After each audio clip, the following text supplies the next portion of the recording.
ఏపీలో రేపటి పోలింగ్ కి సంబంధించి అన్ని ఏర్పాట్లు కూడా పూర్తయ్యాయి. పోలింగ్ కి సంబంధించి మరిన్ని డీటెయిల్స్ అందించడానికి మా ప్రతినిధులు సతీష్, వినాయక్ అలాగే రాజ్ కుమార్ కూడా లైవ్ లో సిద్ధంగా ఉన్నారు. ముందుగా సతీష్ దగ్గరకు వెళ్దాం. సతీష్ చెప్పండి, రేపటి పోలింగ్ కి సంబంధించి ఎలాంటి ఏర్పాట్లు చేశారు? ఈవీఎం డిస్ట్రిబ్యూషన్ ప్రాసెస్ అంతా కంప్లీట్ అయిందా? అప్డేట్స్ ఏంటి? కవిత, రేపు ఉదయం 7 గంటలకు ప్రారంభమయ్యేటువంటి పోలింగ్కి సంబంధించి అన్ని ఏర్పాట్లు పూర్తయి ఇప్పటికే డిస్ట్రిబ్యూషన్ సెంటర్ల దగ్గర నుండి పోలింగ్ కేంద్రాలకు కూడా అటు పోలింగ్ సిబ్బంది, పోలింగ్ మెటీరియల్, ఈవీఎంలు అన్నీ కూడా చేరుకున్నటువంటి పరిస్థితి. రాష్ట్ర వ్యాప్తంగా ఉన్నటువంటి 46,389 పోలింగ్ కేంద్రాలకు సంబంధించి అన్ని ఏర్పాట్లు పూర్తి చేశారు. సిబ్బందిని కూడా పూర్తి స్థాయిలో నియమించారు. ప్రస్తుతం నేను విజయవాడ సెంట్రల్ నియోజకవర్గానికి సంబంధించినటువంటి ఒక పోలింగ్ కేంద్రంలో ఉన్నాను.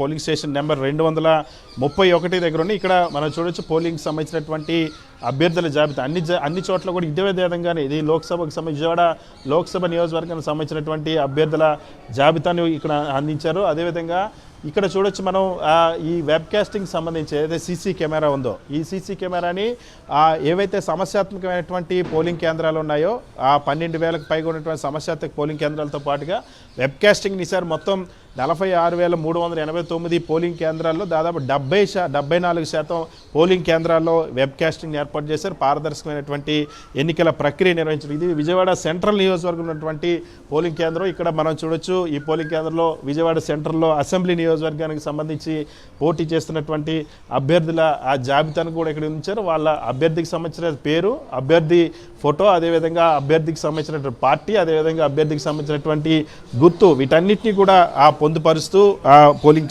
కేంద్రాల దగ్గర ఏర్పాటు చేశారు. ఇప్పటికీ ఈ పోలింగ్ కేంద్రానికి సంబంధించినటువంటి సిబ్బంది కూడా చేరుకున్నారు. సిబ్బంది ఇక్కడే రాష్ట్ర వ్యాప్తంగా కూడా ఇదే విధంగా సిబ్బంది అంతా చేరుకున్నటువంటి పరిస్థితి. పోలింగ్ సిబ్బంది రేపు పోలింగ్ కావాల్సినటువంటి ఏర్పాట్లు చేసుకుంటూ ఉన్నారు. ఈవీఎంలు ఇప్పటికే చేరుకున్నటువంటి పరిస్థితి ఉంది. రాష్ట్ర వ్యాప్తంగా ఉన్నటువంటి అన్ని పోలింగ్ కేంద్రాలు ప్రతి పోలింగ్ స్టేషన్ సంబంధించి 2 ఈవీఎంలు ఏవైతే అటు ఎంపీ ఎన్నికకి సంబంధించిన అదేవిధంగా ఎమ్మెల్యే ఓటుకి సంబంధించి 2 ఈవీఎంలు కూడా చేరుకున్న పరిస్థితి. సో పూర్తి స్థాయిలో అన్ని చోట్ల కూడా ఇదే విధంగా డిస్ట్రిబ్యూషన్ పూర్తి చేశారు. డిస్ట్రిబ్యూషన్ సెంటర్ల నుండి పోలింగ్ కేంద్రాలకి సిబ్బంది చేరుకున్నారు, ఈవీఎంలు చేరుకున్నా ఉన్నాయి. రేపు ఉదయం 7 గంటల లోపు ఒకసారి ఈవీఎంల తనిఖీ నిర్వహించిన తర్వాత 7 గంటల నుండి పోలింగ్ ప్రారంభించడానికి అన్ని ఏర్పాట్లు చేశారు. Kavitha. Right Satish, thank you. Visakha జిల్లాలో ఈవీఎంల పంపిణీ పూర్తయింది. పోలింగ్ బూత్లకు సిబ్బంది చేరుకున్నారు. విశాఖ జిల్లా వ్యాప్తంగా 1991 పోలింగ్ కేంద్రాలను ఏర్పాటు చేశారు. వాటిలో 476 సమస్యాత్మక ప్రాంతాల్లో పటిష్ట బందోబస్తును నిర్వహిస్తున్నారు అధికారులు. ఇక విశాఖ జిల్లాలో పోలింగ్ ఏర్పాట్లకు సంబంధించి మరిన్ని డీటెయిల్స్ అందించడానికి మా ప్రతినిధి రాజ్ కుమార్ లైవ్ లో సిద్ధంగా ఉన్నారు. రాజ్ కుమార్ చెప్పండి, ఇక రేపటి సార్వత్రిక ఎన్నికల పోలింగ్ కి ఇక కొద్ది గంటలే మిగిలి ఉంది. ఏర్పాట్లన్నీ పూర్తయ్యాయా? అప్డేట్స్ ఏంటి?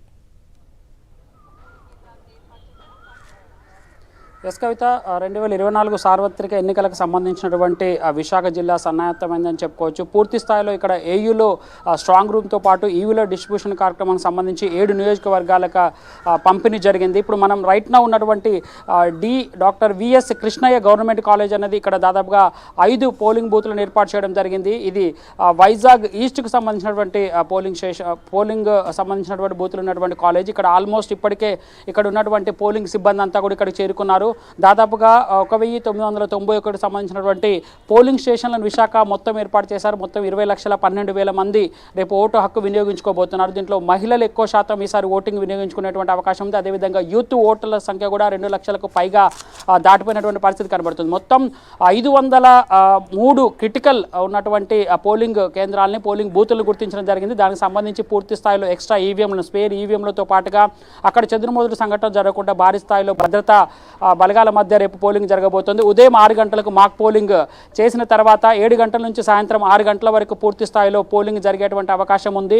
ఇక భద్రతకు సంబంధించిన మొత్తం టోటల్గా జిల్లా వ్యాప్తంగా చూసుకున్నట్లయితే మొత్తం 30,000 మంది పోలింగ్ సంబంధించిన విధుల్లో నిర్వహిస్తున్నారు. సో దీంట్లో సెంట్రల్ గవర్నమెంట్కి సంబంధించి సెంట్రల్ ఫోర్సెస్ వచ్చి దాదాపుగా 10 ప్లాటూన్ల సెంట్రల్ ఫోర్సెస్ ఉన్నాయి. సో ఈసారి కొత్తగా అంటే జీపీఎస్ ట్రాకింగ్ సిస్టమ్ని అమల్లోకి తెచ్చారు. సో ఈవీఎంల డిస్ట్రిబ్యూషన్ దగ్గర నుంచి మళ్ళీ ఈవీఎంలు స్ట్రాంగ్ రూమ్ చేరేంత వరకు పూర్తి స్థాయిలో ట్రాకింగ్ ఉంటుంది, పూర్తి స్థాయిలో బందోబస్తు ఉంటుంది. అదేవిధంగా వెబ్ కాస్టింగ్ ద్వారా ప్రతి పోలింగ్ స్టేషన్ని పూర్తిగా ఒక కమాండ్ అండ్ కంట్రోల్ రూమ్ని కలెక్టరేట్లో ఏర్పాటు చేయడం జరిగింది. దాని ద్వారా వెబ్ కాస్టింగ్ సంబంధించి పూర్తి స్థాయిలో అక్కడ జరిగేటువంటి ఓటింగ్ సెల్ని గమనించేటువంటి అవకాశం ఉంటుంది. సో సో కిందటిసారి చూసుకుంటే 63% మాత్రమే అర్బన్, విశాఖ అర్బన్ కావడం, మెట్రోపాలిటన్ సిటీ కావడంతో కొంత ఈసారి దృష్టి ఎక్కువ పెట్టారు. అర్బన్ ఓటర్ల సంఖ్య పెంచేందుకు, యూత్కు సంబంధించిన ఓట్లు ఎక్కువగా పోలే విధంగా కలెక్టర్ పూర్తి స్థాయిలో ఏర్పాటు చేసినట్టు చెప్పడం జరిగింది. ఈసారి 80% పోలింగ్ దాటాలనేటువంటి లక్ష్యంతో పూర్తి స్థాయిలో ఇక్కడ ఉన్నటువంటి సిబ్బంది కానీ ఇక్కడ ఉన్నటువంటి అధికారులు కానీ పనిచేస్తున్నటువంటి సిచ్యువేషన్ కనబడుతోంది. మరికొద్ది గంటల్లోనే ఇక్కడ పోలింగ్ ప్రారంభమయ్యేటువంటి అవకాశం కనబడుతోంది. Kavitha. Right Raj Kumar, thank you.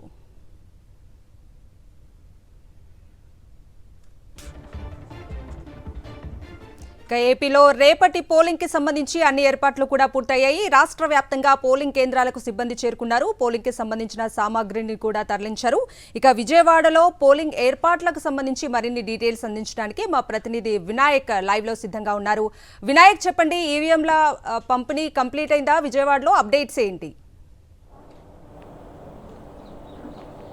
మరికొద్ది గంటల్లో ప్రారంభం కానున్న పోలింగ్ ప్రక్రియకు సంబంధించి అన్ని ఏర్పాట్లు కూడా పూర్తయ్యని చెప్పుకోవాలి. విజయవాడ పార్లమెంట్ పరిధిలో దాదాపుగా 1592 పోలింగ్ కేంద్రాలు ఉన్నాయి. దీనికి సంబంధించి డిస్ట్రిబ్యూషన్ కేంద్రాలు, అంటే 7 అసెంబ్లీ నియోజకవర్గాల నుంచి కూడా డిస్ట్రిబ్యూషన్ కేంద్రాల ద్వారా ఆయా పోలింగ్ సిబ్బంది అంతా కూడా ఇప్పటికే పోలింగ్ మెటీరియల్ తీసుకుని పోలింగ్ కేంద్రాలు చేరుకోవడం జరిగింది. మరోవైపున మనం చూస్తే కనుక పార్లమెంట్ పరిధిలో దాదాపుగా ప్రతి అసెంబ్లీ నియోజకవర్గంలో కొన్ని మోడల్ పోలింగ్ కేంద్రాలు ఏర్పాటు చేశారు. ప్రస్తుతం మనం విజయవాడ ఈస్ట్ పరిధిలోని 142 పోలింగ్ కేంద్రం వద్ద ఉన్నాం. ఇది తూర్పు నియోజకవర్గ స్థాయి మోడల్ పోలింగ్ కేంద్రంగా దీన్ని తీర్చిదిద్దడం జరిగింది. అంటే ప్రత్యేకంగా ఇక్కడ పింక్ బెలూన్ తోటి దీన్ని తీర్చిదిద్దడంతో పాటు ప్రత్యేకంగా ఆకర్షణీయంగా ఈ పోలింగ్ కేంద్రాన్ని దీన్ని తీర్చిదిద్దారని చెప్పుకోవచ్చు. ఓవరాల్గా మనం చూస్తే కనుక రాష్ట్ర వ్యాప్తంగా దాదాపుగా 46,000కు పైగా పోలింగ్ కేంద్రాలు ఉంటే విజయవాడ పార్లమెంట్ పరిధిలో దాదాపుగా 1592 పోలింగ్ కేంద్రాలు ఏర్పాటు చేశారు. ఇందులో ప్రతి నియోజకవర్గం తరపు నుంచి కూడా ఒక 4 పోలింగ్ కేంద్రాలను ఈ విధంగా మోడల్ పోలింగ్ కేంద్రాలుగా ఏర్పాటు చేయడం జరిగింది. అందులో ఒకటి ఈ మోడల్ పోలింగ్ కేంద్రం. దీంతోపాటు మనం చూస్తే కనుక ఎక్స్క్లూజివ్గా కేవలం ఏలూరు మన విజయవాడ పార్లమెంట్ పరిధిలోనే గ్రీన్ పోలింగ్ స్టేషన్ అనేది కూడా ఏర్పాటు చేయడం జరిగింది. ఎక్కడ ఏ జిల్లాలోనూ కూడా ఈ గ్రీన్ పోలింగ్ స్టేషన్ అనేది లేదు. కానీ ఇక్కడ పర్యావరణ హితంగా ఉండడం కోసం గ్రీన్ పోలింగ్ స్టేషన్ ఏర్పాటు చేశారు. మహిళల కోసం ప్రత్యేకంగా ఒక పోలింగ్ స్టేషన్ ఏర్పాటు చేశారు. అంటే మహిళా సిబ్బంది ఉండే విధంగా ఒక పోలింగ్ స్టేషన్ ఏర్పాటు చేశారు. అదేవిధంగా ఈ విధంగా మనం చూస్తే కనుక తూర్పు నియోజకవర్గ స్థాయి మోడల్ పోలింగ్ కేంద్రం 142 ఇది. దీంట్లో మనం చూస్తే కనుక అంటే ఓటర్లు ఓటు హక్కు వినియోగించుకోవడానికి వచ్చే ఓటర్లందరూ కూడా ఆకర్షణీయంగా ఉండే విధంగా ఇక్కడ పోలింగ్ స్టేషన్లో పూర్తి స్థాయిలో అన్ని ఏర్పాట్లతోటి పూర్తి చేయడం జరిగింది. ఇక్కడ మనం చూస్తే లోపల కూడా చూడొచ్చు, ఇప్పటికే సిబ్బంది అంతా కూడా చేరుకోవడం జరిగింది. పోలింగ్ స్టాఫ్ అంతా కూడా పూర్తి స్థాయిలో వారి విధులు నిర్వహించడం కోసం సిద్ధంగా ఉన్నారు. మరికొద్ది గంటల్లో ఈ ప్రక్రియ ప్రారంభం కాబోతున్న నేపథ్యంలోనే వారంతా కూడా ఏదైతే వారికి సంబంధించి పోలింగ్ మెటీరియల్ ఇవ్వడం జరిగిందో వాటన్నిటిని కూడా ఇప్పటికే ఒకసారి చెక్ చేసుకోవడం జరిగింది. మరోసారి ఇప్పుడు ఈ పోలింగ్ కేంద్రం దగ్గరికి వచ్చిన తర్వాత వారు కూడా పూర్తి స్థాయిలో మెటీరియల్ తీసుకుని చెక్ చేసుకోవడంతో పాటు వీవీప్యాట్లు కావచ్చు, అదేవిధంగా బ్యాలెట్ పేపర్లు కావచ్చు, బ్యాలెట్ కావచ్చు, వీటన్నిటికి సంబంధించి అంటే ఈవీఎం మిషన్ ఏదైతే ఉందో వాటన్నిటికి సంబంధించి ఏర్పాటు కూడా పూర్తయ్యి ఇక్కడ మనం చూస్తే ఇక్కడ ఏదైతే పోలింగ్ బూత్ ఉందో ఇక్కడ మనం దీంట్లో ప్రత్యేకంగా ఈవీఎం మెషిన్స్ కూడా ఇక్కడ అరేంజ్ చేయడం జరిగింది. ఈ విధంగా మొత్తం మనం చూస్తే రాష్ట్ర వ్యాప్తంగా ప్రతి పోలింగ్ కేంద్రంలోనూ కూడా ఏర్పాట్లు పూర్తయ్యాయని చెప్పుకోవాలి. అందులో భాగంగానే ఇది ఒక మోడల్ పోలింగ్ కేంద్రం. ఈ మోడల్ పోలింగ్ కేంద్రంలో ప్రతి ఒక్కరూ అంటే ఎవరైతే ఈ పరిధిలో ఓటు హక్కు వినియోగించుకుంటారో వాళ్ళని కూడా ఉత్సాహంగా ఓటు హక్కించుకునే విధంగా ఏర్పాటు చేయడం జరిగిందని చెప్పుకోవచ్చు. ఓవరాల్గా చూస్తే కనుక ఇప్పటికే పూర్తి స్థాయిలో అందరూ కూడా పోలింగ్ సిబ్బంది చేరుకుని తమ విధులు నిర్వహించడానికి అన్ని ఏర్పాట్లు కూడా పూర్తి చేశారని చెప్పుకోవచ్చు. రేపు ఉదయం 7 గంటల నుంచి కూడా పోలింగ్ ప్రక్రియ ప్రారంభమవుతుందని మనం భావించవచ్చు.